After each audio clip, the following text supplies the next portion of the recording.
She posted, "Some people will never be enough," after I proposed with a 1-carat ring instead of 2. I commented, "You're absolutely right." Then I proposed to someone else with the same ring 1 year later. Her mother called me begging to give her daughter another chance after seeing the wedding announcement. I, 30 male, proposed to my girlfriend Kendra, 28, 6 months ago, after 3 years together. I'd saved for 8 months to buy a 1-carat solitaire diamond ring. Cost me $6,200. Not the biggest purchase of my life, but as someone making $72,000 a year, it was significant. I planned everything perfectly. Her favorite restaurant, private room, photographer hidden to capture the moment. When I got on one knee, she said yes. We kissed, cried, the whole thing. The photographer got beautiful shots. Then she looked at the ring, really looked at it. Her exact words, "Oh, it's classic." I should have known right then. We got home, she immediately called her mom, her sister, her best friend Jordan. I heard her in the bedroom saying, "Yeah, it's nice, just smaller than I expected." The next morning, she posted the engagement announcement on Instagram, but the caption, "He proposed." Can't wait to start this journey. Remember, ladies, it's not about the ring, it's about the love. Blessed, some things are more important than carrots. The passive aggression was so thick you could cut it with a knife. Then, 2 hours later, she posted on her story, "Some people will never be enough, no matter how hard they try. But we accept what we think we deserve." She didn't tag me, but all our friends saw it. My phone started blowing up. My best friend Cameron, "Bro, what's going on?" My sister, "Did you guys have a fight?" Her friend Jordan, "Just saw Kendra's story. You okay?" I confronted her that evening. "What was that post about?" She played dumb. "What post?" I showed her the screenshot Cameron sent me. "Oh, that wasn't about you. That was about my coworker. She's having issues." Really? 2 hours after announcing our engagement? She got defensive. "God, not everything is about you, Jason. Why are you so insecure?" "I'm not insecure. I'm asking why you're posting cryptic messages after I proposed." Then she said it. "Maybe if you'd put more thought into the ring, you wouldn't be so paranoid." More thought? I saved for 8 months. That's the problem. You saved for 8 months and could only afford this? She held up her hand like the ring was contaminated. "It's a 1-carat diamond. It's beautiful." "It's embarrassing. Jordan's boyfriend proposed with a 2.5-carat ring and he makes less than you." Jordan's boyfriend is drowning in debt. At least he prioritizes her. I stood up. "You know what? You're right. Some people will never be enough." Then I walked to the bedroom, grabbed the ring box and held out my hand. "Give it back." Her face went white. "What?" "The ring. Give it back. You're right. You deserve what you think you deserve, and you clearly don't think you deserve this." "Jason, stop being dramatic." "I'm not being dramatic. You publicly humiliated me. Give me the ring back." "I'm not giving you the ring back. We're engaged." "No, we're not. You can't be engaged to someone who's not enough." I left that night, stayed at Cameron's place. She texted me 73 times. Everything from, "You're overreacting," to "I'm sorry," to "You're really going to end 3 years over a misunderstanding?" I replied once, "You're absolutely right. Some people will never be enough. Thanks for the clarity." Then I blocked her. Update 1. The entitlement escalation has been insane. First, Kendra kept the ring, refused to give it back. Posted photos wearing it with captions like, "A diamond is forever, even if the man isn't." I had to get a lawyer involved. Legally, an engagement ring is a conditional gift. If the wedding doesn't happen, it should be returned. My lawyer sent her a formal request. Her response? She had her mom call my mom. My mom told me the conversation went like this. "Kendra's mom, your son is being absolutely ridiculous. He's destroying my daughter over a social media post." My mom, "Your daughter said he wasn't enough because he bought a 1-carat diamond instead of 2. She never said that." It's literally on Instagram. That was taken out of context. Besides, shouldn't a man want to give his fiancée the best? The best he could afford was $6,200. That's not nothing. Well, maybe he should have saved longer. My husband gave me 3 carats. How nice for you. Tell Kendra to return the ring. Then, Kendra started a whole campaign. She told everyone I was emotionally abusive, controlling, cheap, probably gay, because what straight man takes back a ring? She posted a TikTok that went semi-viral, 12K views, about how to spot a narcissist. He proposes, then takes it back when you express feelings. But the best part? She started a relationship with her coworker Blake 2 weeks after we broke up. The same Blake she'd been texting constantly during our relationship, but insisted was just a friend. Blake commented on all her posts with stuff like, "You deserve the world, queen," and his loss. Then she made a crucial mistake. She posted a photo of her and Blake at a jewelry store with the caption, "When he takes you shopping for the ring you actually deserve. Chash upgrade complete." One problem, she was still wearing my ring in the photo. Cameron's girlfriend, who works at that jewelry store, texted me, "LMO, your ex just came in with some guy. They looked at 15K rings for an hour, then left without buying anything. The guy looked sick when he saw the prices." I screenshot everything for my lawyer. Update 2. Kendra finally returned the ring after my lawyer threatened legal action, but not before. 1. Having it professionally cleaned, aka trying to damage it. 2. Claiming she lost the certificate of authenticity. 3. Returning it in a different box with a note saying, "Hope your next victim has lower standards." The ring was fine. The certificate was in my safe. She never had it. I had it professionally inspected. Perfect condition. Meanwhile, her relationship with Blake crashed and burned when she found out he was still living with his ex, $45 in debt from crypto, had been dating 3 other women. She tried to crawl back, sent me this long email about how she realized what she lost and how maybe the ring size doesn't matter. I didn't respond, but here's where it gets good. I met someone new, Luna. She's a pediatric nurse, loves hiking, has a golden retriever named Taco, and doesn't even have Instagram. We met at Cameron's birthday party. First thing she said to me, "You're the guy whose ex made that TikTok about the ring, right?" Unfortunately, that was insane. My ex proposed with a ring pop and I still said yes. The marriage sucked, but the proposal was sweet. We laughed, started talking, been together ever since. 8 months in, I knew she was the one. She didn't care about expensive dinners, never asked for designer anything, and once said, "I don't understand spending thousands on a ring when that could be a house down payment." So I proposed, with the same ring. I told her the whole story first. Her response, "So it's like a pre-owned ring with character? Even better, more sustainable." She said yes immediately.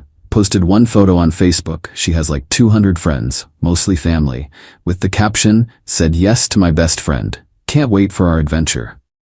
That was it. No hashtags, no ring close-ups, no humble brags, but someone screenshot it and sent it to Kendra. Update 3. Kendra lost her mind. It started with her posting a series of Instagram stories. When you realize you were the practice round. Imagine being so cheap you recycle engagement rings. Some men really think they did something. Then she made a whole TikTok series called Red Flags I Ignored, where she talked about our relationship. Except she rewrote history completely. Claims I was financially controlling. I paid for 70% of our dates. Says I isolated her from friends. I encouraged her to go out. Insists I gaslighted her about the ring. She literally called it embarrassing. But my favorite accusation, I probably planned this all along to humiliate her. Yes, Kendra, I planned to fall in love with someone else and propose with the same ring just to spite you. You cracked the code. Then came the flying monkeys. Her friend Jordan messaged Luna on Facebook, "Girl to girl, you should know that ring has bad energy. Kendra wore it first, you're getting her leftovers." Luna responded, "Girl to girl, I'm getting a man who knows my worth isn't measured in carats, but thanks for your concern." Jordan screenshot this and posted it on her story. Some women have no self-respect. Luna, who again barely uses social media, created her first and only Instagram story. A photo of her hand with the ring and the caption, "Self-respect is knowing your value doesn't come from what's on your finger, but who's holding your hand. Also, this ring is perfect." She tagged Jordan. Jordan blocked her. But the peak entitlement came from Darlene, Kendra's mom. She called me, at my workplace. "Jason, this is Darlene. We need to talk." "We really don't. You're being cruel. Using the same ring? That's psychological warfare. It's my ring. I bought it." "You bought it for Kendra. And she didn't want it, said it wasn't enough. She was emotional. You know how women are about proposals. Luna wasn't. She said yes immediately. That's because she has no standards. Or because she loves me for me, not my bank account. You're doing this to hurt Kendra. I'm doing this because I love Luna. Kendra's feelings aren't my concern anymore. She's been crying for weeks. She should have thought about that before publicly humiliating me. Just, can you at least get a different ring? I'll pay the difference for a new one. Same size, different ring. What? I'll give you $200 for a new ring. Just don't use that one. You want to pay me to get a different ring so your daughter feels better about rejecting it? It's causing her emotional distress. No. I'll make it $8,000. Darlene, I'm hanging up now. $10,000, just please. I hung up. She called back and left a voicemail offering $12,000. Update 4. So Kendra did something unhinged. Even for her. She reached out to the photographer who did our proposal photos. Remember those? The ones from the failed proposal? She created a whole Instagram post with those photos and this caption. 1 year ago, I made the hardest decision of my life. I said no to settling. These photos were taken the moment I realized I deserved more than what was being offered. Sometimes the bravest thing you can do is walk away from something that looks perfect but feels wrong. To all the queens out there, never settle. Wait for the man who sees your worth. Know your value, queen mindset. She edited the narrative to make it look like she rejected me. The photographer who I'd hired and paid was pissed. He commented, "These photos were from an accepted proposal. You said yes, I was there. This is false advertising of my work." She deleted his comment and blocked him. He then posted on his page, "When someone uses your work to lie about what happened." She said, "Yes, folks, I have the video." And he posted a clip of her saying yes and crying happy tears. Kendra reported his page for harassment. But the best response came from an unexpected source, Blake. "Yeah, the guy she dated after me." He commented on her post. "Didn't you beg me to propose after knowing me for 3 weeks? And didn't you ask to try on rings on our second date?" Weird definition of not settling. The tea he spilled in that comment section before she could delete it. She asked him his salary on their first date. She had a Pinterest board called Blake's Proposal Ideas after dating for 1 week. She told him she expected at least 3 carats. She cried when he said he needed to pay off debt first. Then my wedding announcement went live in the local paper. Luna's grandma insisted. She's 87 and traditional. Darlene called me again, this time crying. "Please, Jason, please reconsider." "Reconsider what? I'm getting married in 6 days." Kendra made a mistake. She knows that now. "I'm marrying Luna. She's had a rough year." Blake broke her heart. Blake dated her for 3 weeks. She got passed over for a promotion. Not my problem. She's been in therapy. Good for her. She still loves you. She loved the idea of a 2-carat ring. She made that clear. Just, can you meet with her? 1 coffee. Let her apologize. No. She's my only daughter. She's been depressed. She cries looking at your wedding announcement. Then she shouldn't look at it. You destroyed her life. No, she destroyed our relationship. I just moved on. With her ring. With my ring that I bought with my money that she rejected. You're heartless. I'm getting married on Saturday. Don't call again. She called 16 more times. I had to block the number. Final update. I married Luna yesterday. It was perfect. Small ceremony, 50 guests, backyard reception at her parents' house. She wore her mom's wedding dress, altered to fit. I wore a suit I already owned. We spent the wedding budget on an amazing honeymoon to Costa Rica instead. During the ceremony, when the officiant asked for objections, Cameron loudly coughed and said, "If anyone named Kendra is here, now's not your chance." Everyone laughed. Luna's vows included, "I promise to love you for your generous heart, not your ring budget, and to always measure our wealth in memories, not carats." But here's the wild part. Kendra showed up at the reception. Not invited, not welcome. Just showed up. Security, Luna's cop brother, stopped her at the gate. She was wearing a white dress. To my wedding, Luna's brother called me over. Kendra was crying, mascara running, holding a letter. "I need 5 minutes," she begged. "You need to leave. I wrote you a letter. Just read it, please." Luna walked over, looking stunning in her dress. "Oh, you must be Kendra. Love the white dress. Bold choice for someone else's wedding." Kendra looked at Luna's ring, and started sobbing harder. "That was supposed to be mine." "But you didn't want it," Luna said calmly. You said it wasn't enough. I think it's perfect. Thank you for giving him back to the dating pool. You're trash, my treasure, and all that. You're wearing my ring. Actually, Luna held up her hand. It's my ring. Has been for a year. Fits perfectly too. Almost like it was meant to be. Kendra turned to me. How could you do this to me? Do what? Move on? Get married? Be happy? You know what you did, using the same ring. The ring you publicly mocked? That ring? I was stressed. I wasn't thinking clearly. For 3 years? Because you made fun of my gifts our entire relationship? I've changed. Good for you. I've moved on. I'll do anything. I'll apologize publicly. I'll delete all the posts. Luna interrupted. You'll leave. Now. Before I have my brother arrest you for trespassing. Kendra looked between us, then said the most entitled thing ever. I hope you're happy knowing you're wearing a ring meant for someone else. Luna smiled. I'm wearing a ring my husband chose, paid for, and gave to someone he loves. The fact that someone else was too shallow to appreciate it just makes it more special to me. Kendra left, but not before throwing the letter on the ground and screaming, You'll regret this. We didn't read the letter. Luna's brother threw it away. The reception continued. We danced, laughed, ate amazing food.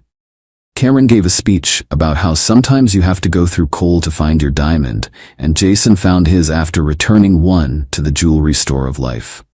Today, we're at the airport heading to Costa Rica. Luna's wearing the ring, reading a book, occasionally showing me funny memes. Last night, Kendra posted on Instagram, The universe removes people from your life to protect you. Thankful for the bullets I've dodged. Jordan commented, He was never worthy of you, Queen. Her mom commented, My beautiful daughter deserves the world. Blake commented, This is why I'm glad we ended things. The photographer commented, Still false advertising to use my photos. Luna saw the post, someone sent it to her, and said, Should I be petty? Always. She posted one photo on her rarely used Instagram, a picture of us at the altar, her ring clearly visible, with the caption, Married my best friend, to the person who said this ring wasn't enough, thank you. It was exactly enough for the right person. She didn't tag Kendra, but everyone knew. The post got 2,847 likes, more than any of Kendra's posts ever got. Kendra's account went private an hour later. As I'm typing this on the plane, Luna just showed me a text from an unknown number. This is Darlene. I'll pay you $20,000 to divorce him and give Kendra another chance. Luna replied, I'd rather have my 1-carat ring and amazing husband than your money or your daughter's drama. Lose this number. Then she blocked it and ordered us champagne. To everyone saying I should have bought a different ring, why? This ring is beautiful, expensive, and meaningful. The fact that someone else couldn't see its value doesn't diminish it. Luna loves it because of its history, not despite it. To those saying I was petty, absolutely. But sometimes petty is justified. She tried to publicly humiliate me for not spending enough money. She learned that money can't buy class, love, or happiness. The ring isn't cursed or tainted. It's just a ring that found its right owner. Currently sipping champagne at 30,000 feet with my wife who thinks I'm enough exactly as I am. Living my best life. Edit, since people keep asking, yes, Kendra is still single. No, Blake never proposed to anyone. Yes, Jordan is still with her boyfriend but still not engaged despite the 2.5-carat ring. Edit 2. The photographer reached out to say Kendra tried to hire him for a self-love photo shoot where she wanted to recreate proposal photos but with herself. He declined. He also said he's using her as an example in his contract about misrepresentation of services. Edit 3. Luna says hi and wants everyone to know the ring sparkles extra bright in the Costa Rican sun. She also wants to add that she's gotten more compliments on this ring than her friend with a 3-carat ring because taste matters more than size, her words. Not mine.